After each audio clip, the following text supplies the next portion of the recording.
Hey there, welcome to InfluxDB for Beginners. If you're unfamiliar with InfluxDB, it's a time series database.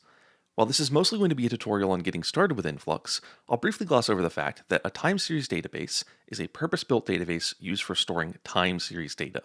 This is data that you're collecting periodically or over time that you're generally going to visualize with time as the x-axis in a graph. If you want more information about time series data or why you'd want to use a time series database, there's a blog linked in the description. Now, let's dive into how you can get set up with InfluxDB. Now, before getting into things, I'd like to briefly go over the different versions of InfluxDB that exist. There's InfluxDB 1, InfluxDB 2, and InfluxDB 3. These all have some differences from each other, but for this video, we're going to be focusing on InfluxDB 3, which is the most recent and the most actively developed version of InfluxDB at this time. InfluxDB 3 is further split into Core and Enterprise. Core is the free and open source version of InfluxDB 3, and Enterprise has some proprietary improvements but requires a license.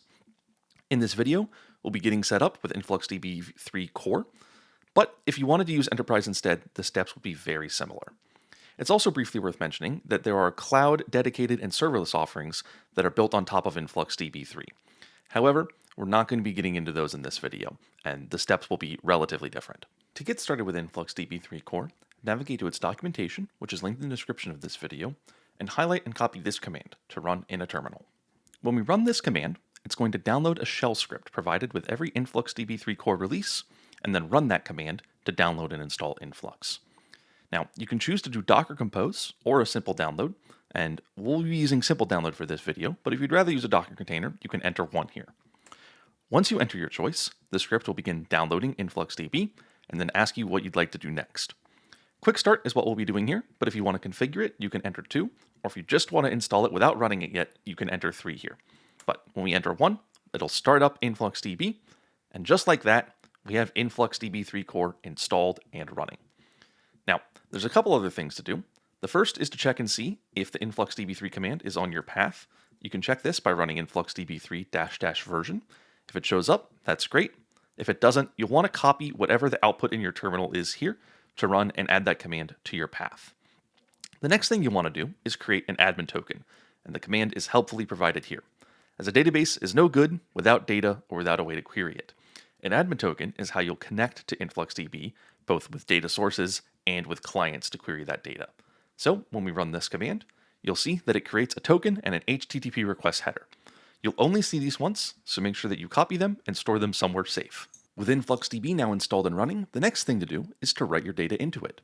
There's a lot of different ways to write data to Influx, whether that's a client library, the HTTP API, Telegraf, or the CLI. I'm going to use Telegraf in this example, but for a lot of these possible formats, you'll use what's called line protocol, where you define your table, your tag set, your field set, and your timestamps, and you write line by line into your InfluxDB instance. If you don't want to use Telegraf, then you can skip ahead in this video to the timestamp for reading data from Influx, where I'll be using the Python client library. You could use the Python client library to write data as well. If you do want to use Telegraf, which is a very common way to use Influx, then you'll need to install Telegraf. This can be a relatively different process based on what operating system and processor hardware you're using. So, depending on your architecture and operating system, you'll want to go to this page linked in the description and find the instructions for installing Telegraf on your machine. Once you've done that, we'll get started with running Telegraf and writing data.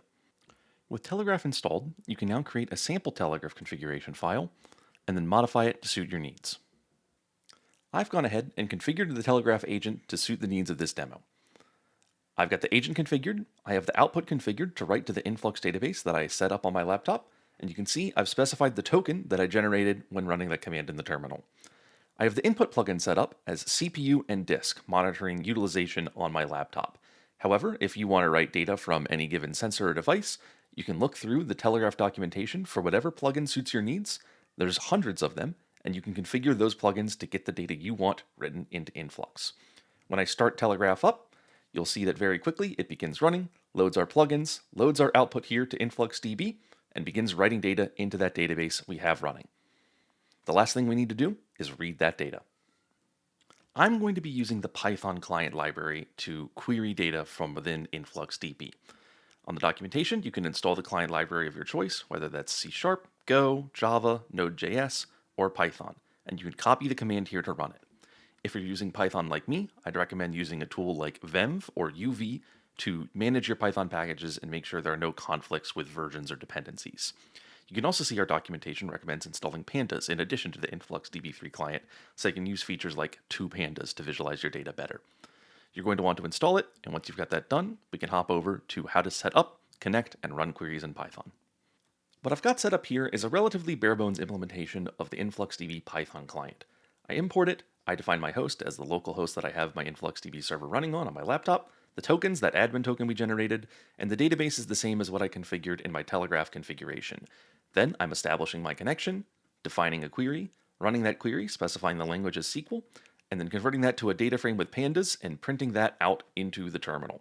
So if I run the script, we should see various information about my CPU metrics and the different cores that I have in my MacBook. You can see some of them are being used more than others. CPU 0 looks like it has the heaviest utilization, whereas some of the higher numbered ones like 12 and 11 are sitting at much lower utilization. If we wanted to, we could modify this query. I also have the disk input plugin, so I can modify this query to read from the disk table instead. And if I run this script again, you'll see we're getting disk data instead. And this is just SQL, so we can modify this back to CPU. And if we wanted to, instead of looking at individual cores, we can say CPU equals CPU total, save this script and run it again. And instead of looking at individual cores, you can now see my total CPU utilization every 10 seconds, which is that interval I configured in Telegraf.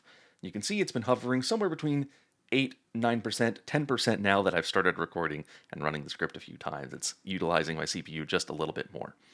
But this is code, so instead of printing to my terminal output, I could instead do more processing on this and use it to kick off an alert or invoke other code as part of a program.